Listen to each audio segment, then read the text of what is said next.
शुरुआत हो जोश से, शुरुआत हो जोश से, बात हो विश्वास की। युवा संसद है ये तस्वीर नए विकास की। हौसले बुलंद है, इरादे भी नेक, हौसले बुलंद है, इरादे भी नेक। हम लिखेंगे भारत का सुनहरा एक लेख, हम लिखेंगे भारत का सुनहरा एक लेख।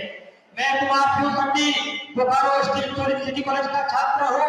यहाँ पर उपस्थित तमाम जूरी के पदाधिकारीगण, हमारे युवा साथीगण और हमारे अभिभावक, आप सभी को हार्दिक अभिनंदन अभिवादन करता हूँ, जिन्होंने मुझे इस लायक समझा और इस मंच पर खड़े होकर दो बात कहने का मौका दिया। महोदय, आज का जो विषय है वन नेशन वन इलेक्शन, एक राष्ट्र एक चुनाव।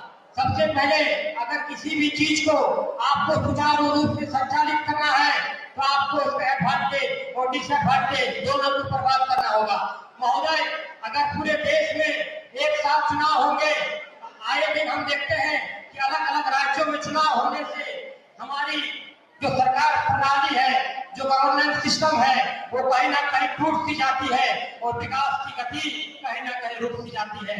अगर हमारे देश में एक साथ चुनाव होंगे तो जो हैवी बर्डन और मनी सरकार के ऊपर आते हैं वो कम होगी और इस पैसे को हम देश की शिक्षा में, देश के इंफ्रास्ट्रक्चर में लगाकर विकसित भारत की इस यात्रा में एक महत्वपूर्ण योगदान निभा सकते हैं।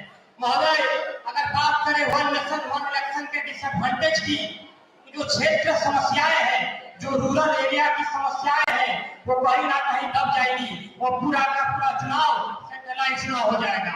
महोदय, दूसरा जो इसका सबसे बड़ा डिसएडवांटेज मुझे लगता है वो है क्षेत्र पार्टियों के ऊपर। महोदय, क्षेत्र पार्टियों के पास संसाधन बहुत कम होता है। पूरे देश में अगर एक साथ चुनाव होंगे तो निश्चय ही वो अपने प्रचार प्रसार करने में पूरी तरह से सक्षम नहीं हो पाएंगे, अपने विचारों को जन जन तक नहीं पहुंचा पाएंगे। इसका सीधा सीधा घाटा क्षेत्र पार्टियों को होगा।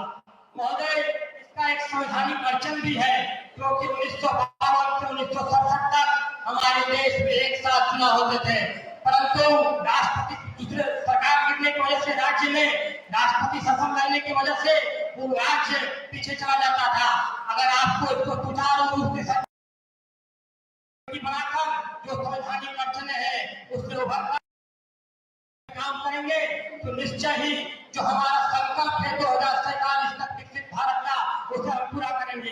इस मंच के माध्यम से मैं राजनीतिक पार्टियों को आह्वान करता हूँ कि देश की विकास में मजबूती से कदम आगे बढ़ाएं, इस देश के विकास में मजबूती से कदम आगे बढ़ाएं, परंतु उन कदमों को उतना भी मजबूत ना करें कि उठ ही ना पाए, परंतु उन कदमों को उतना भी करे कि उठ ही ना पाए।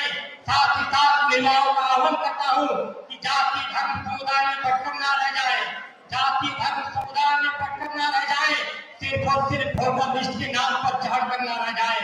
इस विकसित भारत की यात्रा में अपना महत्वपूर्ण योगदान दे और 2047 तक जो हम देश विकसित भारत का संकल्प लिया है उस संकल्प को पूरा करने में अहम योगदान दे। जय हिंद, जय भारत, धन्यवाद।